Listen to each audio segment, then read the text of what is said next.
Good afternoon, ladies and gentlemen. It is my honor to be here today, and I want to thank all of you for joining me and my family as I announce my candidacy for the New York State Senate's 61st District. First of all, I want to introduce my amazing wife, Amy, truly my better half, and I say she is the definition of a better half, ladies and gentlemen, let me tell you. My daughter, Jocelyn, my daughter, Cecilia, and the former State Senator, Mary Lou Rath, the great former State Senator. Mom, thank you for your inspiration, all of your advice. And she still calls me up and says, Edward, and I know I got to pay close attention when she used my full name. I am Ed Rath, and I am formally announcing my candidacy for the New York State Senate's 61st District. Ladies and gentlemen, New York is in trouble. One-party rule in Albany has created an environment of runaway, wasteful spending, and fiscal irresponsibility that favors New York City politicians over the hardworking people of our region. These politicians are leading us in the wrong direction. We continue to pay some of the highest taxes in the country, and we lose our population because of Albany's misguided agenda. I believe I am the best candidate to advocate, to represent, and to prioritize this region. Thank you. Thank you. I understand and I know the people and the businesses in much of this district, for I have been a county legislator for the past 13 years in much of this area. I've advocated for your issues, I've advocated for your needs, and I've advocated for your concerns. Our region has a diverse makeup, from its suburban and urban neighborhoods to its historic villages and rural and farmland communities. It is also home to New York's greatest asset, ladies and gentlemen, our farmers. These are the farmers who grow our food, they hire our neighbors, and they contribute significantly to our economy. From Rochester, throughout Genesee County, and westward into Erie County, you can rest assured that I will represent with each and every one of your best interests in mind. Thank you. Thank you.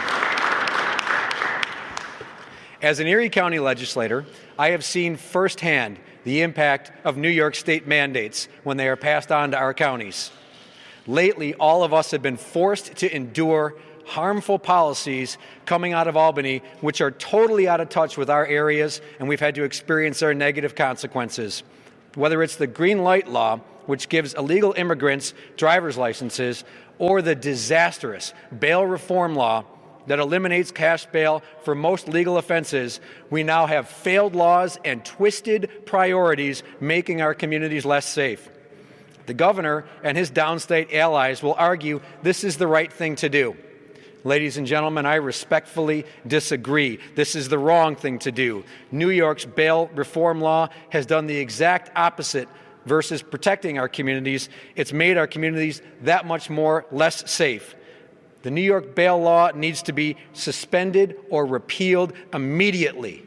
Just this week, a Bellport, New York man in Long Island who had 3 previous felony DWI convictions, that's 3 previous felony DWI convictions, chose to drive while intoxicated again, and he killed a 27-year-old Buff State grad named Jonathan Maldonado. Ladies and gentlemen, shockingly, this serial criminal was released without bail. This law is wrong, and this law needs to be repealed, ladies and gentlemen.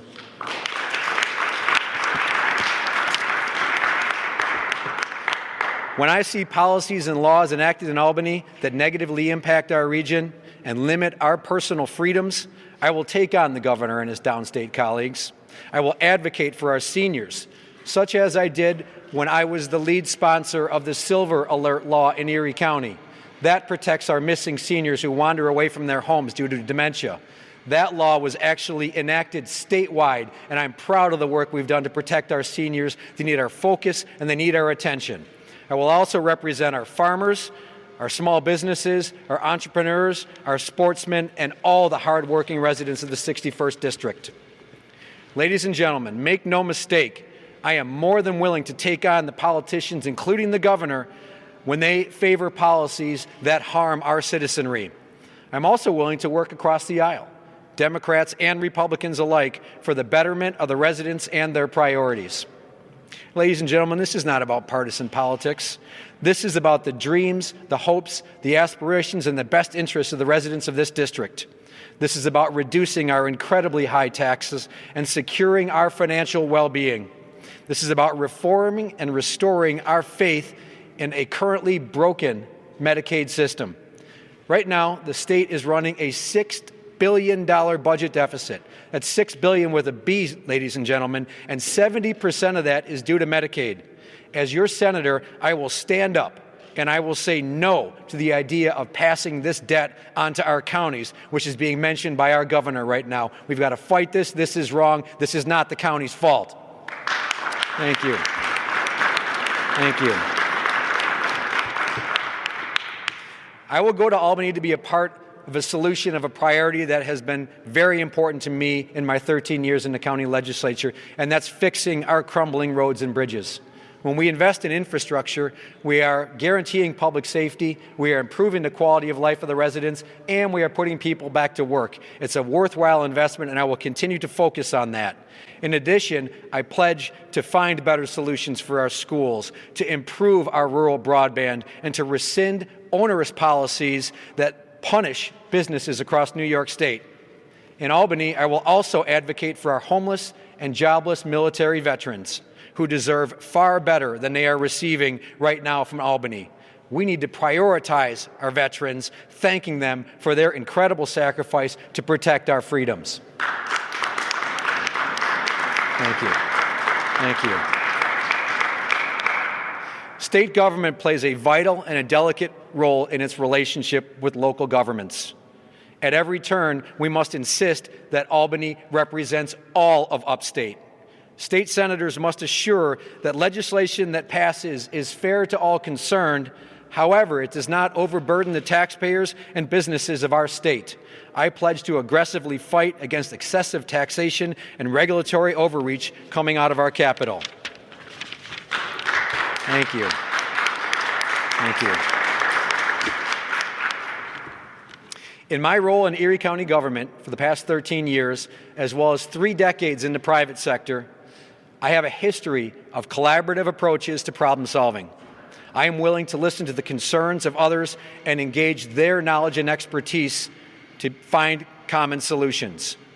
Those who know my history in public service know that I am always accessible, and I am 100% willing to sit down with anyone, anywhere to discuss their problems and concerns. Thank you. Thank you. Ladies and gentlemen, together we can change the direction of this state so that our seniors can afford to live here. Our grandkids won't leave for opportunities in other states. Together we can create a pro-business environment that enables New York residents to stay in our once great Empire State. Thank you for attending today. It means the world to me that you all are in attendance. I consider it a privilege and an honor to have this opportunity. I am energized and proud to announce my candidacy for the New York State Senate's 61st District. Together, ladies and gentlemen, we will win, and together we will make New York a better place to live and do business. Thank you all very much. Thank you. Thank you. I'm more than happy to answer any questions that the media may have. Well, I think one of the best and most telling examples of that was last year when the governor signed into law the Farm Worker Fair Labor Practices Act. And the governor tried to find a farmer where he could sign his bill, and no farmer would grant him the opportunity to stand on a farm and sign this bill, which was disrespectful of our farmers and disrespectful of our agricultural industry. That shows you the disconnect of downstate versus upstate. Right now, upstate is not being properly represented. It's a real challenge for us because of the numbers in the state Senate, but we need a two-party system.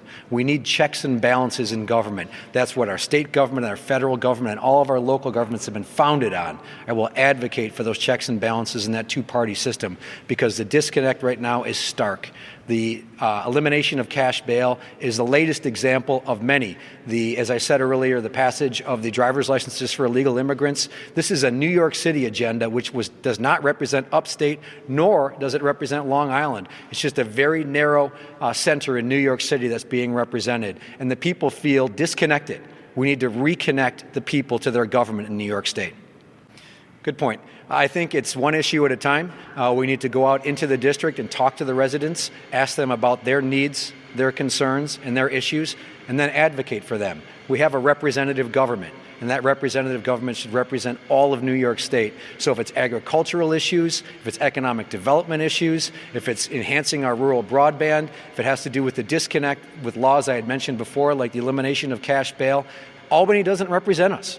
And we need to continue to fight for the residents of this area. The fight will be aggressive, the fight will be long, but I believe the fight will be successful. Another good question. I think that going out into the district, spending a lot of time talking with the business leaders, talking to the farmers, talking to the residents face to face and eye to eye, and learning what their priorities are, that's how I'm going to run my campaign. And for the past 13 years as a county legislator, that's exactly what I've done. I've gone out onto the streets and I've represented my community. And when I stand before my colleagues in the county legislature, I think about what the businesses have told me. I think about what the people have mentioned to me, and I represent their interests. That's what we need to have here, is the 61st District representing the best interests of all the residents. And Mike Ranzenofer has been a tremendous state senator, and he has set the bar very high, very high. Mike and I worked in the county legislature together, and I look forward to continuing on with his legacy, making my own name for myself, and I believe following up on some great policies, but creating some of my own going forward. The Silver Alert is a fantastic example of how I decided to protect our seniors. Now that's statewide. The Theft of Valor Law, where people were in a despicable manner impersonating veterans. If you can imagine that, impersonating veterans. We made that illegal in Erie County. Also, we made cyberbullying illegal in Erie County, another local law that I passed, so that kids cannot taunt each other online. If you do that, it's illegal in Erie County. We should take that statewide as well. So it's listening to the needs and the concerns, the trends in our districts, and creating legislation and representation that meets those trends. I am going to be out in Genesee County, as well as Monroe County and Erie County, immediately after I receive the endorsements from the parties that I'm seeking, listening to the business owners, listening to the residents, going to their events. I'm a firm believer there's a reason why you have 2 ears and 1 mouth, so you should listen twice as much as you talk. And I'm going to live that way as a candidate this year. And the only way that I can be a successful candidate and eventually, hopefully, a successful senator is by listening to the residents, advocating for their concerns, meeting those concerns, and also being more than willing to sit down, as I had mentioned in my speech, whenever necessary, because this is a very, very important year. It's a critically important race, and I look forward to it. I just want to let the press to know and everyone to know that I'm dead serious about my accessibility. You can find me on social media. We're going to be making sure that you all have my contact information when it comes to contacting me on issues when I'm out in the district. This is really, really important to me that you know that as a candidate running for the state Senate, I am always here to work with you, always here to talk with you, and always here to be a part of this campaign season. I'm very confident in this race. I'm also very cautious. I don't take anything for granted, but we're going to fight all the way through the finish line at 9 o'clock on election night. Thank you all. Thank you. Thank you.